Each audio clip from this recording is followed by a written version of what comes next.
Praise the Lord. ஹல்லேலூயா. உங்கள் அனைவருக்கும் Easter தின நல்வாழ்த்துக்களை தெரிவித்துக் கொள்கிறேன். அன்புக்கு இனியவர்களே,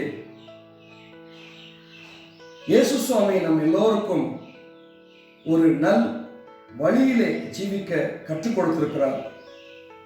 அவர் ஒரு மதத்தை ஸ்தாபிக்கவில்லை. தன்னுடைய சொல்படி, தன்னுடைய கட்டளைகளை பின்பற்றி எந்த ஒரு மனுஷன் நிச்சயமாக நடப்பானோ அவனை அவர் தேர்ந்தெடுக்கிறார். கடவுள் நம்மை தேர்ந்தெடுக்கிறார். இந்த மார்க்கத்திலே, இந்த வழியிலே நிச்சயமாக இந்த மகன், இந்த மகள் நடப்பாள் என்று அவர் நம்புகிறாரோ அவர்கள் மாத்திரமே இந்த வழியிலே நடக்க முடியும். இந்த பாதையிலே நடக்கும்போது எத்தனையோ முற்கள் நம் கால்களிலே குத்துகின்றன. வலிகள், வேதனைகள், சோதனைகள், வியாதியின் கொடுமைகள், கடன் தொல்லைகள், கஷ்டங்கள் வரக்கூடும்.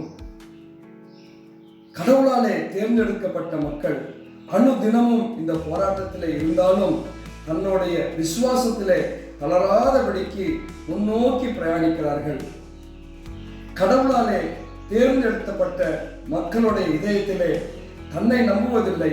அவர்கள் தன்னை தேர்ந்து கொண்டாரே அந்த இயேசு சுவாமியின் பொருட்டு நம்பிக்கை வைத்து அடி மேலே அடி வைத்து நாம் பிரயாணித்துக் கொண்டிருக்கிறோம். கடவுள் சாவை வென்றவர். இன்றைக்கு உயிர்த்தெழுந்திருக்கிறார். அவர் உயிர்த்தெழுந்த இந்த நன்னாளிலே நம்மளுடைய வேதனையிலிருந்து நம்மை மீட்டுக் கொள்வார். சோதனைகளிலிருந்து நம்மை மீட்டுக் கொள்வார். வியாதியின் கொடுமைகளிலிருந்து நம்மை மீட்டுக் கொள்ள அவர் உயிர்த்தெழுந்திருக்கிறார். கடன் தொல்லைகள், கஷ்டங்களிலிருந்து நம்மை விடுவிக்க அவர் உயிர்த்தெழுந்திருக்கிறார். கடவுள் சாவை வென்று உயிர்த்தெழுந்திருக்கிற இந்த நன்னாளிலே மகிழ்ச்சி மிகுந்த ஒரு சந்தோஷத்தை நாம் கொண்டாடுவோம். இது ஒரு நன்னாள். Praise the Lord. நம் எல்லோருக்கும் சந்தோஷம் மிகுந்த நாள் இது.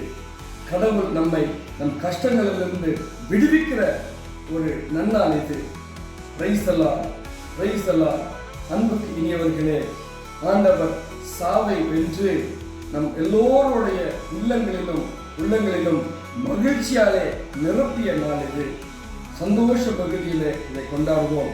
கர்த்தராகிய தேவனுடைய ஆசீரும் அன்னை மரியாளுடைய ஆசீரும் நம் இல்லங்களிலும் நம் உள்ளங்களிலும் நிரப்புவதாக. ஆமென்.